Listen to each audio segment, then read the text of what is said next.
नमस्कार, बहुत स्वागत है आप सभी का। आप देख रहे हैं न्यूज़ इंडिया और आपके साथ मैं हूं मनीषा शर्मा। शुरुआत बड़ी और अहम खबरों के साथ कर लेते हैं। सबसे पहले आपको बताएं, जब कुंभ 2027 को लेकर तैयारियां सरकार और प्रशासन की ओर से तेज की जा रही हैं। मेलाधिकारी ने निरीक्षण किया है, व्यवस्थाओं का जायजा लिया है, अधिकारियों को भी सख्त दिशा निर्देश दिए हैं। तो हरिद्वार में कुंभ 2027 की तैयारियां अब तेज रफ्तार पकड़ चुकी हैं। आपको बताएं कि मेलाधिकारी सोनिका ने शहर के प्रमुख कुंभ क्षेत्रों का पैदल निरीक्षण कर सौंदर्यीकरण, स्वच्छता, सुरक्षा और सुगम व्यवस्थाओं का जायजा लिया। हर की पैड़ी से मनसा देवी मार्ग तक प्रस्तावित विकास कार्य को समयबद्ध पूरा करने के निर्देश दिए गए। प्रशासन का लक्ष्य है कि कुंभ नगरी को भव्य, स्वच्छ और सुव्यवस्थित रूप में श्रद्धालुओं के लिए तैयार किया जाए, ताकि दुनिया भर से आने वाले श्रद्धालुओं को बेहतर सुविधाएं मिल पाएं। तो हरिद्वार अर्ध कुंभ 2027 को लेकर जो तैयारियां हैं वो पूरी तरीके से एक्टिव मोड पर नजर आ रही हैं और तेज गति के साथ उन तैयारियों को अंतिम रूप दिया जा रहा है। हालांकि 2027 अर्ध कुंभ की तैयारियां अभी से ही शुरू हो गई हैं। व्यवस्थाओं का जायजा लिया। मेला अधिकारी सोनिका ने बाकायदा जमीनी स्तर पर उतरकर निरीक्षण किया।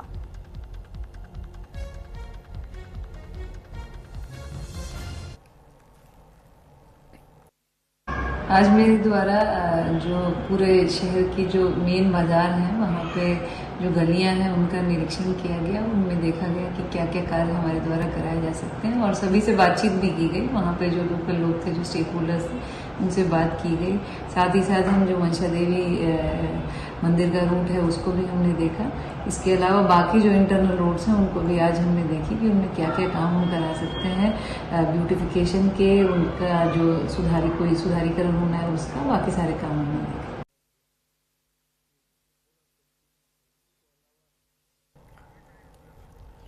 प्रवेश राय का रुख कर लेते हैं। हरिद्वार से मेरे साथ मेरे सहयोगी जुड़े हुए हैं। प्रवेश, अभी थोड़ा सा समय बाकी है अर्ध कुंभ 2027 को लेकर, लेकिन अभी से ही तैयारियां तेज हो गई हैं। मेला अधिकारी सोनिका जमीनी स्तर पर उतरकर जो व्यवस्थाएं हैं उनको देख रही हैं, उनका निरीक्षण कर रही हैं।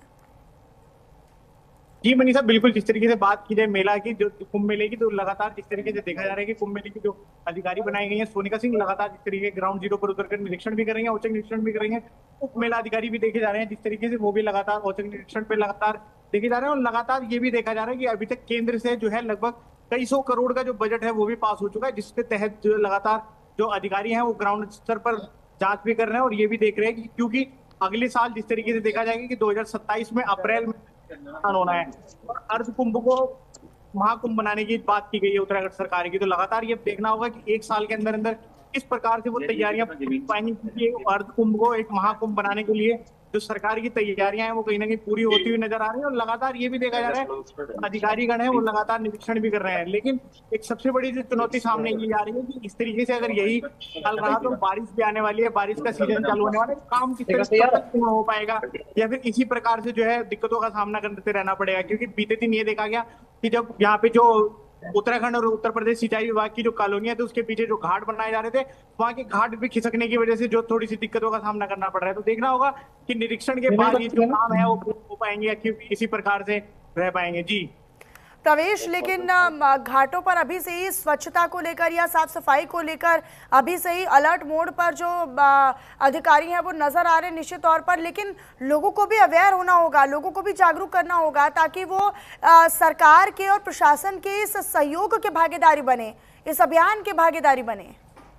जी बिल्कुल भाई, ये कहना गलत नहीं होगा कि जिस तरीके से बाहर से जो भी यात्री आ रहे हैं उनको इस बात का खासा ध्यान रखना होगा कि जब लगातार जब उत्तराखंड की ओर रुख कर रहे हैं, अभी 4 धाम यात्रा चल रही है, अब से 1 से 1.5 महीने बाद जिस तरीके से देखा जाएगा कि कावड़ मेला भी शुरू हो जाएगी, तो इसी के तहत जो लोग उत्तराखंड की ओर रुख कर रहे हैं उनको भी ये साफ तौर से बताना होगा कि जब उत्तराखंड में आए तो कहीं ना कहीं साफ सफाई का बिल्कुल ध्यान रखते हुए उत्तराखंड की ओर रुख करें। और जिस तरीके से घाटों पर लगातार साफ सफाई का अभियान देखा जा रहा है, तो अधिकारियों के साथ साथ जो लोग उत्तराखंड की ओर आएंगे, जो यात्री आएंगे, जो श्रद्धालु आएंगे, उन लोगों को भी काफी ध्यान देना होगा कि जब ये लोग जब साफ सफाई में ध्यान दें और लोगों की जो अधिकारियों की जो पहल है इस तरीके से हरिद्वार को साफ बनाकर रखने की, इसमें अपना योगदान देना जरूरी होगा। क्योंकि सिर्फ अधिकारियों के निरीक्षण या फिर सफाई से काम नहीं चलने वाला है, क्योंकि कई लाख और कई करोड़ों के उसमें श्रद्धालु आने वाले हैं। तो श्रद्धालुओं को भी एक खासा ध्यान देना होगा कि जब उत्तराखंड की ओर रुख करें तो कहीं ना कहीं इस पे साफ सफाई का ध्यान दें। जी बिल्कुल प्रवेश, लेकिन अभी की बात करें तो देखिए चारधाम यात्रा भी चल रही है और चारधाम यात्रा एक बड़ी चुनौती है, उसको सफल बनाना सरकार की। दूसरी तरफ अर्धकुंभ 2027 को लेकर अभी से ही तैयारियां तेज हो गई हैं। जो साधु संत घाटों पर आएंगे उनको उस तरह की व्यवस्थाएं मिले, ये अभी से ही तेज करना होगा, सुनिश्चित करना होगा, क्योंकि आने वाले समय में अभी बारिश का मौसम आएगा, मानसून सीजन आएगा और ऐसे में जब भारी चुनौती मौसम बनकर आएगा तो निश्चित तौर पर जो व्यवस्थाएं, जो तैयारियां अभी की जा रही हैं वो भी रुकेंगी और उनमें भी कहीं ना कहीं जो मौसम है वो बाधा बनेगा।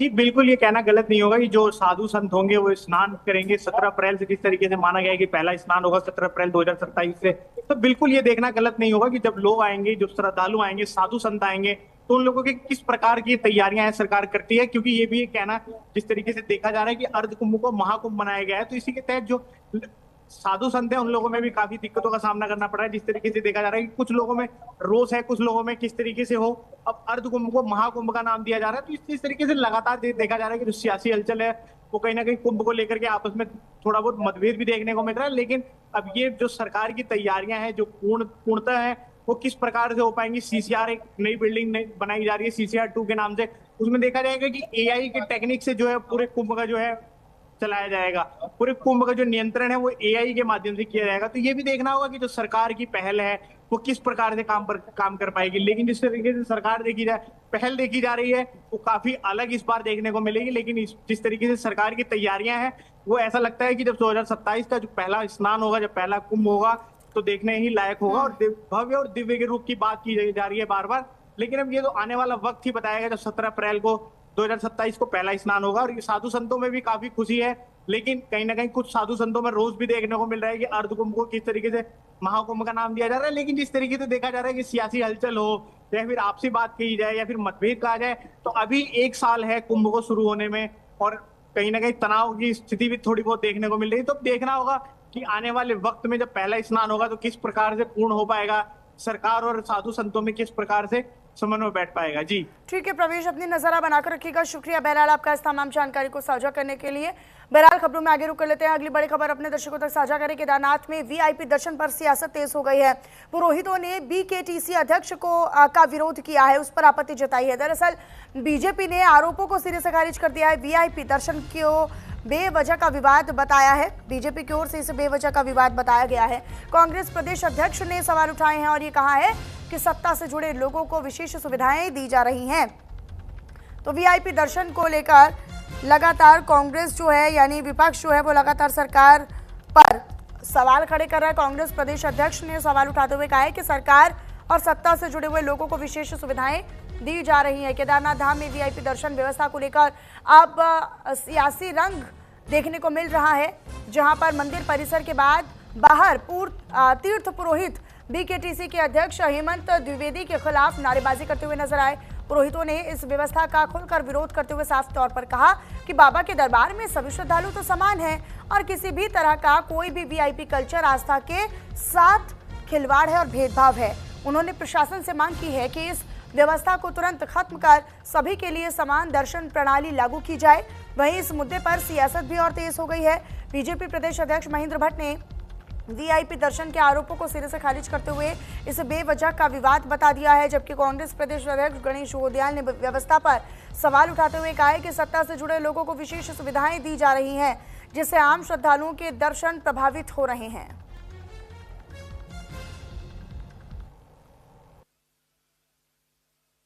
अध्यक्ष के खिलाफ जो नारेबाजी हो रही है, मेरी जानकारी में ये आया कि होता यह है कि अध्यक्ष जी जो देश के बड़े बड़े उद्योगपति आते हैं, तो जब वो दर्शन के लिए आते हैं तो उनके साथ खुद उन्हें फैसिलिटेट करने के लिए उनके साथ जाते हैं। और उस समय वहाँ पर जो हकूक़धारी हमारे पुरोहित समाज के लोग हैं, पंडे समाज के लोग हैं, जो उनको डिस्टर्ब होता है। ये कोशिश करते हैं कि मुझे एक्सेस दिया जाए औरों के बजाय। ये उचित नहीं है। भगवान के दरबार में किसी को अतिरिक्त फैसिलिटी देने का, वो खुद ही वो बड़े लोग हैं, उनको मिल जाती हैं फैसिलिटी। अध्यक्ष जी को क्या इसकी ज़रूरत है कि वो बड़े लोगों के सामने इस प्रकार से किसी को फैसिलिटी देने के लिए आगे आएँ और वहाँ पंडा पुरोहितों से उलझें। ये उचित बात नहीं है। पहली बात बहुत स्पष्ट कर देता हूँ, कोई वीआईपी दर्शन नहीं होता है। बाबा केदार, बाबा भगवान बद्री विशाल अपने हर भक्त को दर्शन दे रहे हैं। केवल किसी बात का राजनीतिक इशू बनाना, एक कम से कम उत्तराखंड के 4 धाम यात्राओं पर जो लोग इस प्रकार के प्रश्न खड़ा करते हैं वो यात्रा को प्रभावित करने का काम कर रहे हैं। आज भी कह सकता हूँ, बिना वीआईपी दर्शन के हर व्यक्ति के दर्शन चारों धामों के अंदर हो रहे हैं। हरिवंश वशिष्ठ देहरादून से मेरे साथ मेरे सहयोगी जुड़े हुए हैं इसी पर अधिक जानकारी के साथ। हरिवंश, वीआईपी कल्चर को लेकर तो पहले से भी सवाल उठाते रहे हैं विपक्ष जो है वो सरकार पर, लेकिन इस बार सरकार ये कह रही है कि वीआईपी कल्चर को लेकर सवाल करना या वीआईपी दर्शन को लेकर सवाल करना ये बेवजह का मुद्दा है। लेकिन पुरोहितों ने भी तो बीकेटीसी के इस व्यवस्था का विरोध किया है। जी बिल्कुल, देखिए मनीषा, चारधाम यात्रा अपने चरम पर है। लगातार बड़ी तादाद में श्रद्धालु अन्य राज्यों से पहुंच रहे हैं और ऐसे में बीकेटीसी भी और सरकारों को भी लगातार घेरा जा रहा है वीआईपी दर्शन को लेकर कि वीआईपी दर्शन हो रहे हैं।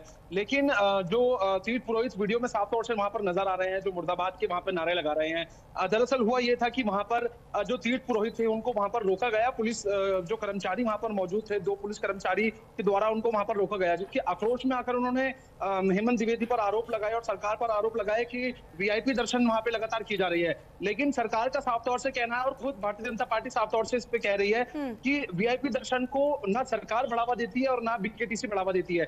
बीकेटीसी ने इस पर सख्त एक्शन लेते हुए जब बीकेटीसी के जो अध्यक्ष है हेमंत द्विवेदी, उन्होंने वहां के पुलिस अधीक्षक से बात करी और उन्होंने साफ तौर से जो पुलिसकर्मी वहां पर तैनात हैं उनको ड्यूटी से हटा दिया गया और उन्होंने साफ तौर से ये रिक्वेस्ट भी करी है कि प्रशासन से कि जो वहां की जो व्यवस्था है उसको साफ तौर से सिर्फ बीकेटीसी ही संभाले, ताकि किसी भी तरीके की जो आरोप और प्रत्यारोप का जो ये खेल वहां पर चल रहा है, वीआईपी जो चाल चलन को लेकर चल रहा है, ऐसी चीजें जो ऐसी खबरें लगातार सामने आ रही हैं। साफ तौर से तीर्थ पुरोहितों का भी ये कहना है, उन्होंने साफ तौर से ये बोला कि तीर्थ पुरोहितों की एंट्री पे उन्हें किसी भी तरीके की कोई ऐसा, क्योंकि वहां पे तीर्थ पुरोहितों को रोका गया और ऐसे में तीर्थ पुरोहितों को जब रोका गया मंदिर में अंदर जाने से, मंदिर परिसर में अंदर जाने से, कहीं ना कहीं ये भी वीआईपी कल्चर को जो है बढ़ावा देने से रोका गया कि उन्होंने साफ तौर से, क्योंकि बीकेटीसी के अध्यक्ष और सरकार की तरफ से साफ तौर से कहना था कि चाहे कोई कितना ही बड़ा व्यक्ति हो, कितना ही बड़ा उद्योगपति हो, चाहे वो मंत्री हो, वो सामान्य तरीके से दर्शन करेगा और किसी भी तरीके की वीआईपी ट्रीटमेंट उसको नहीं दिया जाएगा। उसी कड़ी में तीर्थ पुरोहितों को भी रोका गया, लेकिन हेमंत द्विवेदी की तरफ से साफ तौर से बोला कि हमारी ओर से कोई भी निर्देश ऐसा जारी नहीं किया गया था कि आप तीर्थ पुरोहितों को रोके, और उन्होंने साफ तौर से बोला कि तीर्थ पुरोहित हमारे लिए प्राथमिकता है और इन्हीं की भावनाओं को ध्यान में रखते हुए उन्होंने साफ तौर से जो पुलिस हरिवंश, क्योंकि सामान्य जो दूर दराज से श्रद्धालु वहां पर चुनौतियों का सामना करके, संघर्ष करके वहां पर पहुंच रहे हैं बाबा केदार के दर्शन करने के लिए, और अगर वाकई में वीआईपी कल्चर को बढ़ावा दिया जा रहा है, यह सत्ता से जुड़े हुए लोगों को पहले प्राथमिकता दी जा रही है या उन्हें पहले दर्शन का मौका दिया जा रहा है, तो निश्चित तौर पर उन लोगों की आस्था के साथ खिलवाड़ है जो संघर्ष करके, जो तमाम चुनौतियां पार करके वहां तक पहुंच रहे हैं। ये तो उनके दर्शन की व्यवस्था को भी प्रभावित करता है। जी बिल्कुल, देखिए मनीषा, चारधाम यात्रा की तैयारी अब से नहीं, काफी महीनों से इसकी तैयारियां चल रही थी और ऐसे में सरकार की तरफ से साफ तौर से कहा था कि जो लोकल्स हैं, जो स्थानीय लोग हैं, वो बाद में दर्शन करने के लिए आए। खुद सरकार ने, खुद पुष्कर सिंह धामी मुख्यमंत्री ने कहा था कि जो बाहर अन्य राज्यों से, दूर दराज से लोग वहां पर पहुंच रहे हैं, पहली प्राथमिकता उनकी वो होगी, क्योंकि सर्दी का मौसम है, बर्फबारी वहां पर देखने को मिलती है। ऐसे में नंगे पैर श्रद्धालु बम बम भोले के नारे लगाते हुए वहां पर रात भर खड़े रहता है अपने इंतजार में कि कब हमें भोले बाबा के दर्शन होंगे। और ऐसे में कहीं ना कहीं लोगों के मन में आक्रोश बिल्कुल होगा और काफी लोगों का ये कहना है कि सोशल मीडिया पर ये वीडियोस वायरल हो रही है वीआईपी कल्चर को लेकर। ऐसे में सरकार भी साफ तौर से कह रही है कि ऐसे जो ये भ्रम की स्थिति पैदा करने की जो यहाँ पर कुछ लोगों द्वारा जो है यहाँ पर की जा रही है, इससे आप बचें। सरकार की तरफ से जो भी गाइडलाइन जारी की जा रही है, सरकार की तरफ से जो भी ऑफिशियल वेबसाइट्स पे या इंस्टाग्राम, ट्विटर, फेसबुक पे जो भी इंफॉर्मेशन आ रही है, सिर्फ उसी पर नजर रखें, क्योंकि सोशल मीडिया पर काफी सारे तत्व ऐसे भी हैं जो भ्रम की स्थिति फैलाने का काम कर रहे हैं। ऐसे में पुष्कर सिंह धामी का साफ तौर से कहना है कि उन लोगों पर कार्रवाई होगी जो भ्रम की स्थिति फैलाने का काम करेंगे, जो चारधाम यात्रा को सुचारू रूप से चलने से रोकेंगे। ऐसे में काफी चीजें ये भी देखने को आ रही हैं कि लोग काफी सवाल खड़े कर रहे हैं कि चारधाम यात्रा में व्यवस्था पूरी नहीं है, लेकिन वहां पर जब श्रद्धालुओं से भी बातचीत करी, श्रद्धालुओं का साफ तौर से कहना है कि रात भर भले ही थोड़ा इंतजार ज्यादा करना इस बार पड़ रहा है, क्योंकि पुष्कर सिंह धामी का साफ तौर से जो लिमिट पिछली बार लगाई गई थी, इस बार वो लिमिट नहीं थी, ताकि सब लोग सुचारू रूप से दर्शन कर सके जो अपने एक्सपेंसेस लगाकर वहां पर पहुंचते हैं। तो साफ तौर से पुष्कर सिंह धामी का ये कहना है कि जो भी वहां पर लोग पहुंच रहे हैं सुचारू रूप से दर्शन हो रहे हैं। तमाम, चाहे केदारनाथ की बात करी जाए, हालांकि बद्रीनाथ की वीआईपी बात करी जाए, कल्चर या वीआईपी दर्शन को लेकर जो हो रही सियासत है वो किस दिशा का रुख करती है वो देखना काफी महत्वपूर्ण होगा और विपक्ष इसे कितना बड़ा मुद्दा बना पाएगा और सरकार इसको लेकर किस तरीके से अपना जस्टिफिकेशन या अपना क्लैरिफिकेशन देगी वो काफी महत्वपूर्ण होने वाला है। हरिवंश, बहुत शुक्रिया आपका इस जानकारी के लिए, अपनी नजर बनाकर रखिएगा। खबरों में आगे रुक लेते हैं। अगली बड़ी खबर अपने दर्शकों तक साझा करें वो ये कि आपदा चेतावनी में भारत का बड़ा कदम, देशी तकनीक से जुड़ी जो शुरू हुई है सेल ब्रॉडकास्ट सेवा। अब से कुछ देर पहले आपने वो देखा भी होगा कि आपके सभी के फोन्स जो हैं वो बजे होंगे, उनमें एक संदेश आया होगा, सायरन बजा होगा। तो ये आत्मनिर्भर भारत की बढ़ती हुई तकनीक, एक स्वदेशी तकनीक से अपनाया गया एक परीक्षण जो कि सफल रहा। ब्रॉडकास्ट सेवा शुरू की गई, लोगों को आपदाओं में समय रहते ही जानकारी मिलेगी। अगर भूकंप जैसी आपदा आ रही है या कोई और प्राकृतिक आपदा आ रही है तो लोगों को सतर्क और अलर्ट करने के लिए ये ब्रॉडकास्ट मैसेज जो है वो ट्रायल किया गया और वो सफल रहा। उत्तराखंड में मिनटों में लाखों लोगों तक ये अलर्ट पहुंच पाया। आपात स्थिति में, इमरजेंसी सिचुएशन में तुरंत मोबाइल पर अलर्ट मिलेगा। नेटवर्क जाम होने पर भी काम करेगी नई प्रणाली।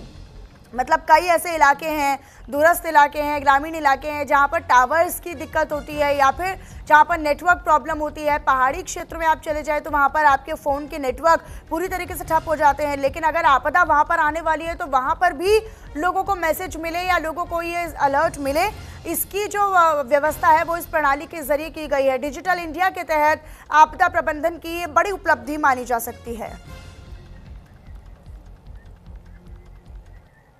अगली बड़ी खबर यह है कि मुख्यमंत्री पुष्कर सिंह धामी ने समीक्षा बैठक की अध्यक्षता की है। बैठक में राज्य सचिवालय में आयोजित की गई यमकेश्वर, पौड़ी, श्रीनगर क्षेत्रों की समीक्षा की गई।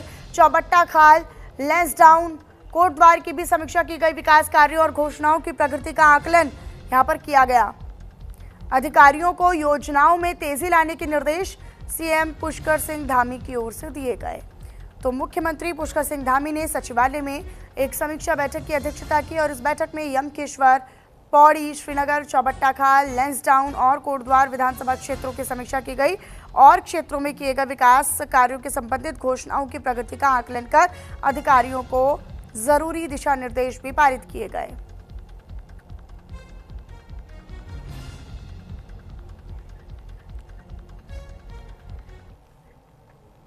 4 मई को बंगाल विधानसभा चुनाव के नतीजे आने से पहले बीजेपी ने जीत का दावा कर दिया है, जहां प्रदेश अध्यक्ष महेंद्र भट्ट ने कहा कि एग्जिट पोल और जनता का रुझान बीजेपी के ही पक्ष में है। बीजेपी प्रदेश अध्यक्ष महेंद्र भट्ट ने यह भी कहा कि सभी चैनल्स के एग्जिट पोल साफ ये बता रहे हैं कि पश्चिम बंगाल की जनता ने बीजेपी के पक्ष में ही वोट किया है, मतदान किया है। पश्चिम बंगाल के लोग ये भली भांति समझते हैं कि देश में विकास बीजेपी सरकार में हो रहा है। बढ़ा हुआ मतदान प्रतिशत भी इसका एक संकेत है।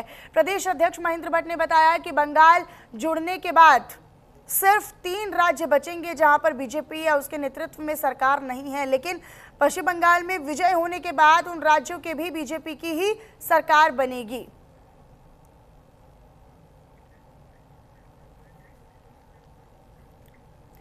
हरिद्वार से अगली खबर है, जहां पर पालतू डॉग को गंगा में नहलाने को लेकर घाट पर हंगामा हो गया।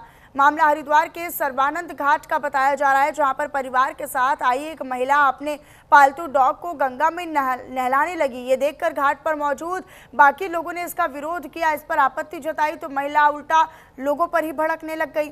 हालांकि बहस बढ़ती हुई देख परिवार वालों ने महिला को समझाया बुझाया और महिला डॉग को लेकर तत्काल वहां से निकल गई। मामला कब का है इसकी पुष्टि नहीं हो पाई है। तो वहीं तीर्थ पुरोहित उज्जवल पंडित ने इस पूरी घटना पर प्रतिक्रिया देते हुए कहा कि गंगा हमारी आस्था का प्रतीक है। उन्होंने ऐसी हरकतों को अनुचित बताया और प्रशासन से घाटों की मर्यादा बनाए रखने के लिए सख्त कार्रवाई की मांग की। हालांकि सोशल मीडिया पर वायरल हुए इस वीडियो पर लोग तरह तरह की प्रतिक्रियाएं दे रहे हैं और गंगा की गरिमा को बचाए रखने के लिए ऐसे लोगों पर रोक लगाने की मांग की जा रही है।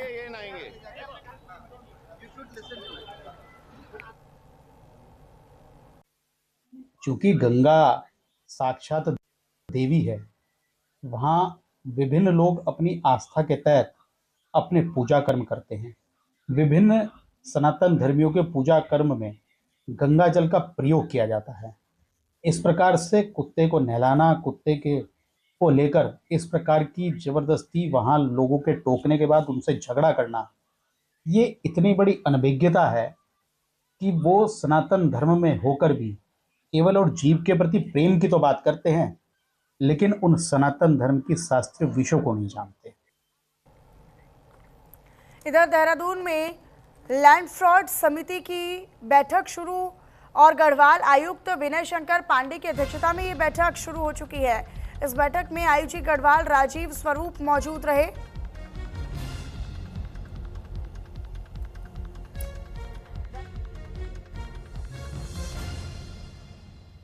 एडीएम समेत एमडीडीए के अधिकारी भी मौजूद रहे। ये बड़ी खबर आप तक साझा करें। देहरादून में लैंड फ्रॉड समिति की बैठक हुई और एसडीएम, एडीएम समेत एमडीडीए के जो अधिकारी थे वो भी बैठक में मौजूद रहे। आईजी गढ़वाल राजीव स्वरूप इस बैठक का हिस्सा रहे। गढ़वाल आयुक्त विनय शंकर पांडे की अध्यक्षता में इस बैठक का आयोजन किया गया। लैंड फ्रॉड समिति की बैठक लगातार जारी है, जिसमें एसडीएम, एडीएम समेत एमडीडीए के तमाम जो आला अधिकारी हैं वो मौजूद रहे।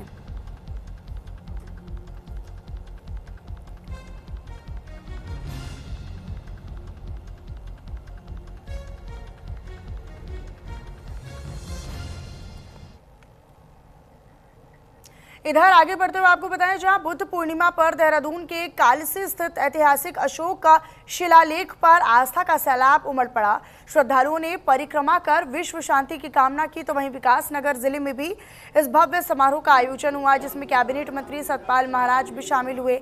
इसी दरमियान मुख्य अतिथि सतपाल महाराज ने भगवान बुद्ध को नमन करते हुए कालसी के अशोक शिलालेख को बौद्ध सर्किट से जोड़ने की घोषणा की।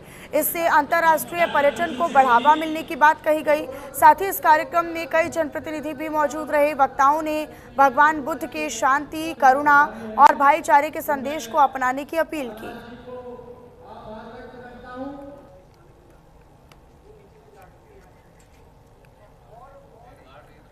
इधर उत्तराखंड के पूर्व स्वास्थ्य मंत्री सुरेंद्र सिंह नेगी ने राज्य की स्वास्थ्य सेवाओं को लेकर बड़ा बयान देते हुए कहा कि उनके कार्यकाल में वर्ल्ड बैंक से स्वीकृत 921 करोड़ रुपए की योजना का उद्देश्य दूर दराज इलाकों में सर्जन और डॉक्टरों की कमी को दूर करना था। इस योजना के तहत एजेंसियों को जिम्मेदारी दी जानी थी, लेकिन वे ज़रूरत के अनुसार डॉक्टरों को नियुक्त कर सर्जरी सेवाएं उपलब्ध करवाएं, जिससे पौड़ी, उत्तरकाशी और पिथौरागढ़ जैसे तमाम क्षेत्रों और इलाकों के लोगों को भी बेहतर इलाज की सुविधा मिल सके और स्वास्थ्य व्यवस्था पर भरोसा मजबूत हो पाए। उन्होंने आरोप लगाया कि 2014 में केंद्र में सरकार बदलने के बाद इस योजना पर रोक दिया गया और बाद में रिलीज हुए फंड का भी सही इस्तेमाल नहीं हो पाया। से उस आदमी को हमेशा नए सिरे से नई बातों को, नए आवश्यकताओं को पूर्ति करने के लिए नई व्यवस्था को लॉन्च करना चाहिए। मैं एक उदाहरण देना चाहता हूं आपको कि मैंने 921 करोड़ रुपए का एक वर्ल्ड बैंक से पैसा स्वीकृत करवाया था। 921 करोड़ रुपए का। उसमें ये व्यवस्था थी कि जहां पर हमारा सर्जन नहीं है, सपोज पौड़ी में है, सपोज उत्तरकाशी में है या पिथौरागढ़ में है, हमारा हॉस्पिटल तो है लेकिन वहाँ पर सर्जरी नहीं हो रही है, ऑर्थो सर्जरी नहीं हो रही है, गायनों में सर्जरी नहीं हो रही है, तो उस पैसे से उस व्यक्ति को हम लोग चाहे वो 1 लाख में हायर करके डॉक्टर वहाँ भेजे या 2 लाख करके भेजे, ये जिम्मेदारी उस एजेंसी की थी, उस 921 करोड़ रुपए की थी कि उससे वो उनको सर्जरी करके देता, तो निश्चित रूप से लोगों में जो है एक विश्वास पैदा होता। लेकिन दुर्भाग्य से क्या हुआ कि 2014 में जब वर्तमान सरकार केंद्र में आई तो उन्होंने उसको रोक दिया, उस पैसे को, हालांकि उनसे कोई रिलेटेड नहीं थी, वर्ल्ड बैंक से हम लोगों ने सीधा पैसा लिया था और वर्ल्ड बैंक की फंडिंग में ये जरूर है कि भाई केंद्र सरकार का अंशदान होता है। चलिए फिलहाल इन्हीं तमाम खबरों के साथ इस बुलेटिन में इतना ही। आप रहिएगा न्यूज़ इंडिया के साथ। नमस्कार।